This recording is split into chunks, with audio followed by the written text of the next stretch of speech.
Baltijos laivų statykloje ten atleidžiami yra iki 420 darbuotojų. Numatoma dar po kelių mėnesių vėl atleidinėti iš tos pačios gamyklos tų darbuotojų. Labai smarkiai bankrutavo ir smulkios įmonėlės. UABų nemažai Klaipėdos mieste, rajone, mažos įmonėlės medžio apdirbimo, kaip Baltfora, kaip Dylikas. Kaip gyvenam? Sunkiai gyvenam, blogai gyvenam. Nu ką čia pasakyti, sunkiai gyvenam. Vos galą su galu sudurėm. Žmonės badauja, darbo neturi, emigruoja. Nu, neturi tiesiog išeities. Tiesiog nežinom, kaip gyventi. Nusivylimas juodas, už tai čia esam, toje aikštėje palaikyti smulkiųjų verslininkų, nes jiems irgi smaugia, kaip sakant, iš visų pusių. Nu ką dar pridurti? Nu tiesiog liūdna situacija Lietuvoje. Visą turtą jis išdraskė, ekonomiką sunaikino, to pačiu, kas buvo, viską prisiplėšė kišenės, dabar jiem rojus. Susidarė situacija, kuomet nei iš samdomo darbo, nei iš privataus verslo žmogus jau neišgyvena. Labai sunku. Ir kuo toliau, to blogiau. 20 metų nieko gero. Kas liečia Lietuvos žemės ūkį, tai pas mus nėra tikrų ūkininkų. Ūkininkams uždedamos tokios sąlygos, kad nieko negamintų, nieko neaugintų, o iš ES įvežamos produkcijos, kurios yra modifikuotos, kurie užpildo visos parduotuvės, sandėlius ir žmonės turi juos pirkti, naudoti. Genetiškai modifikuoti gaminiai yra labai pavojingi mūsų žmonėms, nes ateinančiams kartoms jau jos kelia grėsmę ir genetinio atžvilgių, ir išlikimo kaip žmogui. Taip, kad sužlugdytas yra pilnai žemės ūkis Lietuvoje, dėl to, kad įvežamos yra iš užsienio, iš vakarų šalių, iš ES yra pigios tos prekės. Tai yra suinteresuota pati ES struktūros, kurios tenais turi savo interesų realizuoti tokias nuodingas prekės ir maisto produktus. Todėl sunaikinta tauta, kaimas. Ne žemės ūkis, o visas kaimas. Tauta sunaikinta tam, kad jinai neegzistuotų. Jinai maišo visai Europai. Mes neturime iš ko gyventi, iš ko mokėti už butą, vaikų mokslą. Neturime ką valgyti pagaliau. Mūsų išnaudoja ir veja iš Lietuvos. Mes nebegalime čia gyventi. O norime būti čia Lietuvos gyventojais, gyventi čia ir dabar. Pažiūrėkit, kad tie žmonės nebegalės savęs išlaikyti, negalės sumokėti tų minimalių mokesčių, kuriuos šiandien dienai moka. Jie kur visi eis? Jie visi eis į darbo biržą ir valstybei dar didesnių presų. Tai atsilieps biudžetui. Kainos, jeigu šildymas keliamas kiek nori, per metus pakėlė kainas dvigubai pravažiavimui, tai dabar žmonės atkreipia dėmesį į kažkokios kasos aparatus, tai čia yra nieknis. Pragyvenimas yra baisus, todėl kad 703 pensijos ir lieka iš pensijos man 153 litai. Tai čia nėra daug, aš žinau, kad kiti dar mažiau pragyvenimui, bet kaip pragyventi visuomeniai, kai mūsų po nauja, šunauja rojų gyvena ir kelia savo vis naujesnius ir naujesnius tikslus. Plėšt ir plėšt, o liaudis tyli. Taip atrodo, neseniai Baltijos kely stovėjom, šypsojomės, 20 metų prabėgo. Kur nuėjom? Kas lieka daryti pensininkam? Kai dabar konservatorių vyriausybė šitą elgėsi su žmonėm, paprastais Lietuvos piliečiais. Kur nuvedė žmonės? Žmonės po šiukšliadėžės eina jau. Ką darys dabar žiemą? Ar nors kiek kreipia dėmesį į žmogų? Pusė Lietuvos čiut neišvaryta į užsienį. Vaikai kur mus randasi jau? Užsienį. Kas dedasi Lietuvoje? Ar klauso vyriausybė, nors Konstitucinis teismas nusprendė, kad neteisingai pasielgė? Kubilius tik pasišaipė. Prezidentė pareikalavo, kad iki Liepos 1 būtų nustatyta kompensavimo mechanizmas pensijų, ar atlikta, irgi pasišaipė ir šaiposi toliau.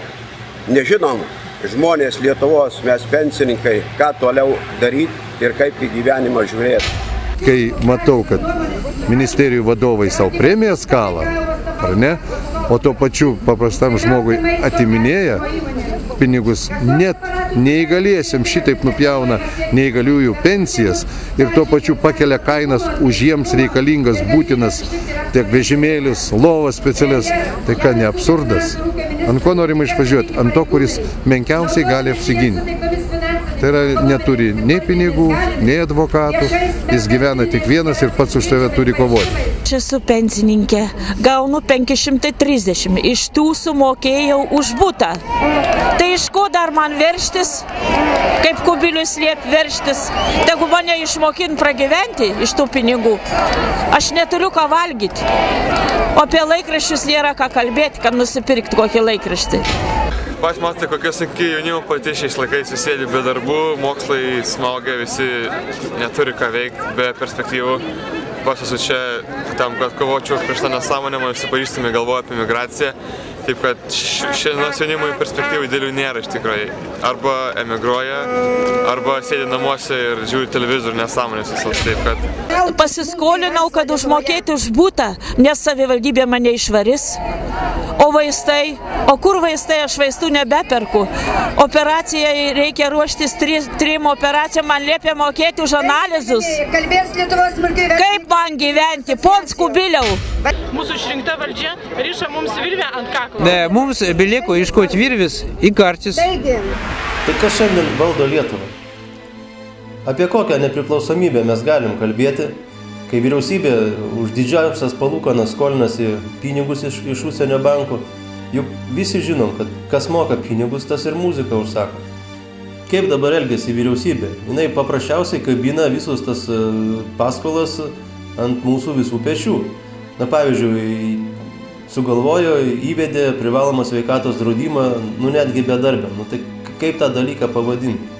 Tai yra, aš nežinau, privedimas prie savižudybės. Na, geriausiu atveju galima būtų pavadinti maroderiavimu. Šiuo metu Lietuvoje jau įmonių turto bankai turi 100%. Tai faktiškai visas įmonių turtas priklauso bankam. Ir jeigu jūs, pavyzdžiui, atsisakytumėt, neimtumėt kredito, jūs vis tiek būsit tą priverstas padaryti, kadangi jūsų konkurentai paims, padarys naujas technologijas ir vis tiek jūs arba turėsit bankrutuoti šiandien, arba poryt. Ir Lietuvos žmonėms būtų svarbiausias dalykas suvokti, kuo serga Lietuva. Tai yra nustatyti diagnozę, kur yra viso šito priežastis ir šaknis, kas mus valdo, kas mums pakišo tokį ekonomikos modelį ir kokie tų žmonių tikslai. Ta mes nesunkiai galėtume suvokti, jeigu paskaitytume Miltono Friedmano reformą apie bankus. Praktiškai Lietuva per paskutinius 7 metus yra visiškai nugyventa. Skola šiandien dienai siekia 37,5 milijardo litų. Vien palūkanų reikia mokėti siaubingus skaičius. Aš galvoju, kad labai bus sunku atsikelti. Lietuvoje yra pati blogiausia mokesčių sistema pasaulyje, neturinti analogų. Europos šalyse visur įvesti progresyviniai mokesčiai, o Lietuvoje niekas nesiruošia šito daryti, kadangi ją valdo oligarchai. Ne kažkokie Kubiliai, ne Degutienės, ne prezidentai, bet valdo oligarchai. Kada buvo 24% pelno mokestis, dar buvo galima kažką tai padaryti. Dabar tai sumažino nuo sausio 1 dienos iki 15%. Bet už tai apmokestino ligonių kasos valstybinių socialinių draudimų visus prekeivius turguje. Emisiją iš bankų turi perimti valstybė. Ir tik tai valstybė turi teisę leisti pinigus, o ne bankai. Nes tol, kol bankai turės teisę leisti pinigus, mes visą laiką susidursim su reforma ir su krizėmis. Nes kadangi jų tikslas yra perimti visą mūsų turtą, ką jie puikiausiai Lietuvos pavyzdžiui jau yra ir padarę. Mūsų nuolat masinės priemonės teigia, kad infliacija vyksta pati savaime. Čia nėra joks savaiminis procesas, jisai puikiai valdomas, kadangi bankai nuolat kūrė naujus pinigus, tai ir yra pagrindinė infliacijos priežastis. Jeigu dabar, kaip jie, pavyzdžiui, nebeduoda paskolų, nekuria naujų pinigų, mes puikiai matom, kad infliacija beveik nevyksta. Aš dabar taip galvoju, kaip jeigu apie politiką, tai kad Kubilius pradeda mąstyti ne su galva, bet su subinė, bet subinė didesnė už galvą. Ir man atrodo, kad jis gal suvoks, kad jeigu neliks lietuvių Lietuvoje, tai...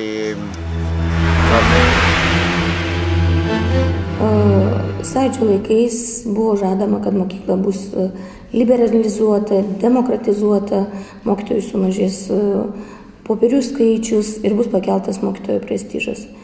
To neįvyko, nes japonai sako, kai nori palinkėti, ką nors blogas, sako, kad linkiu, kad tavo vaikai gyventų permainų metais. Taigi ta reforma vykstanti pastoviai 20 metų. Metai iš metų yra reforma ir ta reforma griauna, žlugdo mokyklą, nacionalinę mokyklą, nes mokykla yra politizuota ir priversta vykdyti valdžios nurodymus, o valdžia, tai yra partijos atskiros. Iš tikrųjų, turbūt kiekvienam mąstančiam žmogui kyla klausimas, kas bus su mūsų vaikais, kaip jie augs, kokiai šaly gyvens ir kas su mumis darysis, nes iš tikrųjų vedami gal kiekvienam sunkiai suvokiamų paskatų, mes praėjom tokią situaciją, kada mums visiems grėsia iš tikrųjų didžiulės problemas tiek su gamta, tiek su mūsų šeimom, tiek su mūsų namais ir dauguma žmonių apima neviltis gal ir įsivaizdavimas, kad ta situacija nėra pakeičiama, kad jos neįmanoma tvarkyti. Tai tikrai tenka sutikti su tuo, kad už to stovi sistema ir Lietuvoje mes tą sistemą galim bent iš dalies stebėti, dalis jos yra matoma. Tai yra žmonės, kurie dengiasi vadinamą laisvąją rinką, laisvosiom idėjom, kad viskas turi būti laisva, viskas turi būti tik žmogaus apsisprendimo valiui ir realiai žmogų padarant priklausomų ir įperšant jam mintį, kad žmogus sprendžia pats nors. Kaip griaunamas yra mokytojo autoritetas? Mokytojas traktuojamas yra ne kaip mokytojas, kaip auklėtojas, kaip klasės vadovas, o traktuojamas kaip paslaugų tiekėjas. Mes prilyginami padavėjams, siuvėjams, operatoriams, taksistams, nes šie žmonės yra paslaugų tiekėjai. Tai vat mes esam vienam lygmenį su šiais žmonėmis. Lietuvoje atsitiko labai įdomus dalykas. Žmonės buvo sugebėta įtikinti, kad žmogus iš principo, kuris sugeba nerūkyti, negert, tai yra keistas, nesveikas, psichinis ligonis, toks, kuriam sunku yra adaptuotis visuomeniai, nors